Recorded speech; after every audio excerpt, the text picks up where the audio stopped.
Welcome back, Freedom Savers. I know it's been a long time since I made my videos. As I said, I am reducing them down to one a month. I may be putting out more on particular subjects when I get time to actually make those, but unfortunately I haven't had time, or even if, I guess I've probably had time, I've just been slacking off, to be completely honest. Anyways, I'm going to go over a lot of changes of what my plans are and my strategy on my portfolios. So let's go over the Roth real fast. And this is going to be all the portfolios in one because it's just kind of an update on my life and where I'm going at this point. So this is the Roth. Currently it's worth $74.1585 with 27 cents in cash. As you can see, I'm getting paid dividends pretty much every damn day. There's been a few days here, but I'm getting paid a lot of dividends over time. Let's come in here to the Roth, which I should have already had open for you. Current value $74.1585, 27 cents in cash. I've deposited $7,001.80, which gives me a gain of 5.91% or $414.05. Now that's, with dividends included, so it's not that great, but I think it's probably still beating the market. I haven't actually compared this month. Dividend wise, I've earned $82.56. There's 22 cents, which is messed up in the tracking somewhere, because M1's tracking of dividends is very, how do I put it, intermittent. Sometimes they track them properly, sometimes they are not showing up properly. So that's kind of odd, but somewhere along the lines I earned 22 cents from somewhere that I don't know where. Anyways, in March, I got paid $20.73, which is pretty awesome. And April, $5.61 so far. Sell activity, there's been none. Dividend changes. So this month, dividend changes, BMO, this fluctuates like every day based on the exchange rate. All right, so they didn't actually drop their dividend by 4 cents. It's just the exchange rate that makes this fluctuate on a regular basis because this is a Canadian bank. Excuse me for my slur or whatever I may have. I just came from the dentist like a couple hours ago, and half my mouth is kind of numb still. BNS, same thing, I believe. So BNS, same thing. They didn't actually change their dividend. It's just the exchange rate. Colgate increased theirs by 2.38%. CM, Canadian Bank, okay, so that's another one that is just fluctuating with the market. They increased theirs by 16 supposedly. RY, another Canadian bank, went down by 4 cents there. That's exchange rate stuff. TD, 26 cents. They raised theirs by 13.06%, which is pretty awesome. And WP Carey only raised theirs by a penny this time, so 0.19%.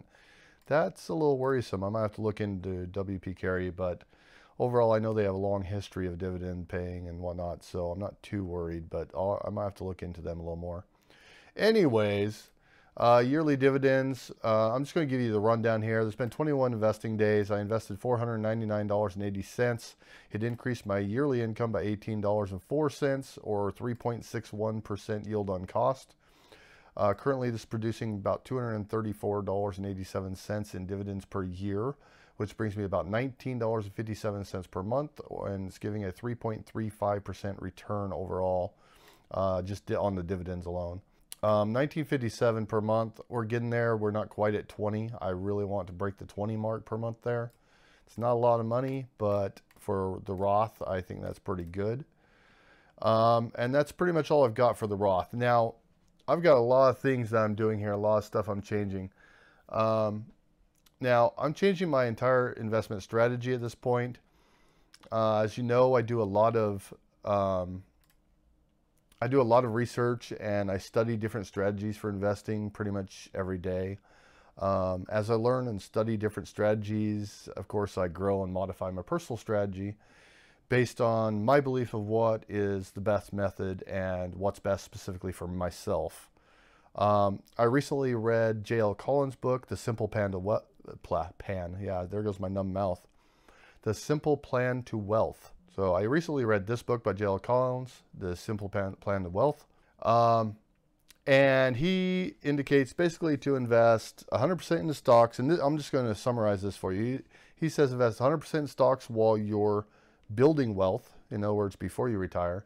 And then once you retire, put some into bonds. And he suggests only 2 funds, basically. And that's, what is it, VTSAX, I think, is basically the total stock market fund from Vanguard. And it's an index fund. And then the total bond market fund. And it's very simple, right? 2 index funds, boom. And it's kind of what I encourage people to do with the best beginner portfolio, is just invest in index funds, or in that case, ETFs, right? Same thing, just they work a little differently. And I agree with that for the most part. He says in all history, it's been, over long term, blah, blah, blah. And it has beaten a lot of, like 90+% of the people trying to beat the market. And I'm trying to simplify my life right now and all that good stuff. So I'm not necessarily doing that. I'm not going straight into just an index fund. My Roth, I really love I really love dividend growth investing. And I believe that it will outperform in the long run. And at that, it is true income coming in. So my Roth, I always plan on keeping as a dividend growth investing plan. And I also currently plan on keeping 100 stocks in there at all times. And the reason for this is with dividend growth investing, if somebody cuts a dividend, or there's really bad news and something happens, or they just stop paying a dividend altogether, that type of stuff, that's a very bad thing. But with 100 stocks in here, it's only 1% of my portfolio if a company does that. So I can take a hit if, 1 to 5 of those companies happen to do that, and it won't affect the overall portfolio much. So I'm trying to keep it completely balanced at 1% each at 100 stocks for all time, forever. That's kind of my plan. And if somebody does cut a dividend dramatically, then I'm gonna have to reevaluate whether I want to own them, possibly sell that position and buy another. And that's how I'm going to be handling my dividend growth investing stock, or my portfolio, which is always going to be in the Roth. Later on, I may move on to a taxable with dividend growth investing, but not for now. I've done a lot of thinking over this and what I think is the best strategy for me. And I've decided that my best plan of action at this point, if I want to try to have that light at the end of the tunnel in 6 years at age 55 to retire, and even though I'm probably not going to have enough money to retire at 55, I need that light at the end of the tunnel. So I could actually retire. It just wouldn't be a great retirement. And then once I get closer to 55, then I will reevaluate that. I'm kind of rambling here, and I'm sorry, I got a lot to discuss. So anyway, my plan is right now to continue maxing my Roth IRA as usual. I have liquidated the crazy aggressive dividends portfolio and taken everything out of it. And let's go over this a little bit, shall we? Because I want to pinpoint or point out some problems with M1 Finance here, and I'm not trying to dissuade people from using M1 Finance, because I still think it is a great platform for specifically dividend growth investing, but they have a lot of problems, not to mention them just not tracking dividends right at all. On 3/27, I scheduled a withdrawal of $1683.60, which was less than the amount I had in the account at the time, which was $1684 or something. And the reason I did that is because I knew that there was some stuff pending, and I actually logged into Apex Holding, and there was this much available to actually withdraw. But then it said I had to wait for my stuff to get liquidated. Well, I previously sold all of my stocks on March 22nd. I sold all my stocks. And then it said, oh, no, you have to wait till we liquidate your holdings. But I didn't have any holdings according to M1. If you came over here to holdings, there was none. And I'm like, okay, fine, an extra 5 days wait, I guess. And then sure enough, they did actually have some hidden holdings. Apparently I had 0.00 blah, blah, blah of these shares sitting in there, but they didn't show that I actually had them. So anyway, on the 28th, it did finally liquidate the 66 cents worth of holdings. And then even on that day, I had an 8-cent difference after the liquidation. So I guess I was paid 8 cents of dividends somewhere, but who the hell knows where, right? And then the next day, no dividends showed paid at all, but somehow I gained $3.91. So again, $3.91 of dividends somewhere. And I don't think that those were all dividends because I've never been paid that much in dividends all in one day, I don't think, on this account. So anyways, I don't know where that came from. And then on the first, again, it showed no dividends paid. And as you can see on the activity tab over here, there was no dividends paid over here. And yet I gained $5.90. Now this is after they liquidated all of my holdings, so these could only possibly be dividends. But I shouldn't be getting this much in dividends anywhere. So that made no sense whatsoever. But somehow I gained $3.91 and $5.90. So I just tossed them under dividends, even though I have no idea where that money came from. And then today on 4/2, they transferred $1695.82 to the bank. Now I haven't received it yet, but they initiated the transfer to the bank. If you come over to funding today on the 2nd, $1695.82. I only requested $1683.60 on the 27th. And now my balance is at -8 cents. So instead of withdrawing $1683.60 that I requested, they decided to, since I was liquidating and selling everything, that they wanted to just give it all to me, apparently. Even though I didn't request it, which makes no sense to me. I don't think that they should be making an assumption like that. I think if I don't request to withdraw money, they shouldn't be sending me more money. And then when they sent it to me, apparently they sent me 8 cents too much because my account's at -8 cents. So yeah, good tracking, guys. Good job. And then we move over to the random stock portfolio. We're currently at 0. And they are sending 1183.33. But I only requested 1182. So again, I got paid dividends during that time. Again, 49 cents from somewhere. I don't know where on this one. And yeah, they're putting out not 1182, 1183.33. So apparently they're sending me all my money on my account, even though I didn't request it. No debt allowed. I'm at 22 cents. And they are sending me, oh no, they already did send me 241.08. Now, I did withdraw 241.08, so this one worked fine. It said it was liquidating, but then it didn't really do it, and I received my money on the deal.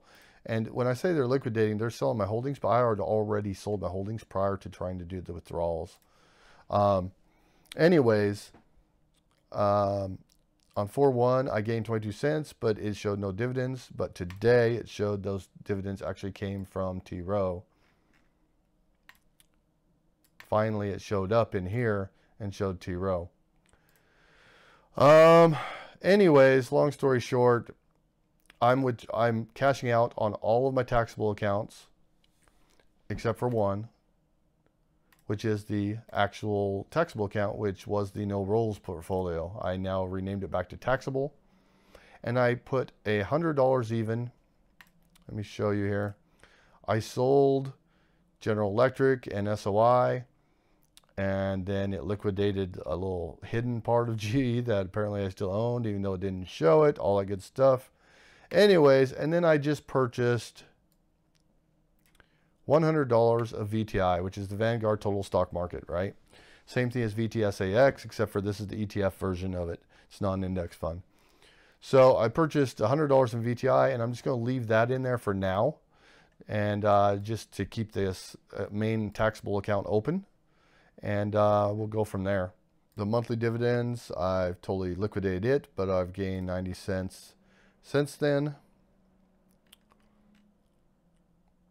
And I don't know where the dividends came from. Again, their tracking is so awesome there. And then best beginner, 0, completely liquidated. Yeah, I don't know. They gave me 106.09. I requested 106.08. No big deal. Anyways, the point is I am no longer adding or using any of my taxable accounts except for the no rules portfolio, which is now called the taxable account. And this is only holding VTI, which is the total stock market, or the equivalent of VTSAX as an ETF. Anyway, I hope all that makes sense. Now, why am I doing this? Why am I getting rid of all my portfolios? Well, one, I want to simplify everything, like I said. 2, I'm looking at my retirement goals and how I can really get there and the best way to get there. And 3, I learned another strategy, which is that I can roll over my 401k into an IRA, which everybody knows, and then I could roll out of the IRA into a Roth. And I can do that after I quit my job. Well, what this is going to accomplish is allow me to move money from my 401k into my Roth, either tax-free or paying less taxes than I'm paying now. So say I'm paying 22% taxes right now. Well, I can pick how much taxes I want to pay on the money I roll over into the Roth after I retire, because I get to choose what my income level is. And if it's under a certain amount, then the taxes on the rollover, in other words, moving it from a taxable IRA into a non-taxable IRA, from a normal IRA traditional to a Roth post-tax traditional or post-tax IRA, can actually be zero taxes. If you do just up to a certain amount to bring yourself to that level of paying taxes. So anyways, long story short, that added a new strategy for me, and that is to contribute as much as I can to the Roth, and then after that contribute more to the 401k. Of course, that's going to happen again after I get out of debt. And then as I build up the 401k more, of course, I'm just investing in the total stock market in that one. Right now, I have it invested in a target retirement fund, 2065. So it's almost all stocks, but a tiny bit of bonds. And then I also have the current income retirement fund, which is almost all bonds and not much stock. I'm going to be changing that just to the total stock market and put 100% in the stock market. Anyways, my plan is to sit here and just plow money into the tax deferred accounts. Then at 55, I will have access to roll over the 401k into a normal IRA. And then the year after that, at 56, I can start rolling over as much as I want into the Roth. And of course, I have to pay taxes on that at that point at whatever tax rate I am at. If I keep my tax rate low, it could be 0 taxes or very low taxes compared to what I pay now, which is 22 to 24%. And then once it's rolled into the Roth, then there's a 5-year period before I can actually withdraw that as contributions to the Roth. So that's one plan that I can do, and that's the plan I'm thinking about doing right now. If I don't do that plan, what I will be doing instead of that plan is just investing in an index fund. I'll either be investing only in VTI, or the other option is to invest in FC Rocks. I moved all the money from the 2 funds I had in Fidelity. I moved those from the large cap and mid/small cap. And I just moved them into the total market index fund, which makes sense, right? I'm just buying the entire stock market for the United States. So I did that. I moved all into there. Currently the value is at $104.59. As you know, I originally deposited $100 and had 4 cents left over from 10 years ago. Anyways, I'm just moving it all into FCROX. And honestly, I think FCROX might be better than VTSAX at this point. Don't get me wrong, I'm a big Vanguard fan, but Vanguard's fund does have like a 0.04% expense ratio, whereas FC Rocks has 0 expense ratio. So if it's performing the same way, then this will be a lot of money saved in the long run. Yeah, I was all over the place with that description of what I just did, and I doubt anybody's even watching at this point. So anyways, long story short, I'm still doing the Roth as usual. 100 stocks, all that good stuff. I'm keeping $100 of VTI in the taxable account just so I can keep the taxable account going. All the other accounts, I'm going to be withdrawing all the dividends that are paid to me over the next month or two and basically closing those accounts. And then Fidelity, of course, I'm keeping it open with $100 in FCROX right now. And then my Vanguard 401k. And I will either be contributing to the 401k with intentions to roll over into the Roth over time, or I will be investing in most likely FC Rocks with Fidelity or the taxable account, VTI. And that's all I'm going to invest in is just the index fund. That's it, just that one index fund. Other than that, the Roth is where my dividend growth investing is going to be happening. So that's my plan, guys. I'm also planning on, instead of moving to Thailand, as my original plan was, I am looking into moving to Mexico. I've been doing some research, and I really think I might be moving to Mexico at this point. So as the time comes, we'll see. In the meantime, I'm going to try to learn Spanish. So we'll see how that goes. Book suggestions. I have 3 book suggestions for you guys. The Simple Plan to Wealth by J.L. Collins, Your Money or Your Life, and The Millionaire Next Door. I also have one more, and that would be The Dividend Mantra. The Dividend Mantra. So I suggest those 4 books. Yeah, I'm just kind of all over the place right now, guys. I'm sorry. I'm still a little drugged up from the dentist, and I'm tired, and it's been a very stressful day for a day off, so I don't know what else to say. Anyways, I hope you're all doing good. I appreciate you guys watching and supporting me in my path and where I'm going. And if you have any questions, you need anything, then just let me know. Thanks, guys. All right, guys. Thanks for watching. I appreciate it. Be sure to hit that subscribe button down below, and if you liked the video, hit that like button for me. If you want to hear any specific type of information, anything that you're interested in, you have any questions, just drop me a comment down below. Let me know what you think. Let me know your opinions on this video or any other video I've made.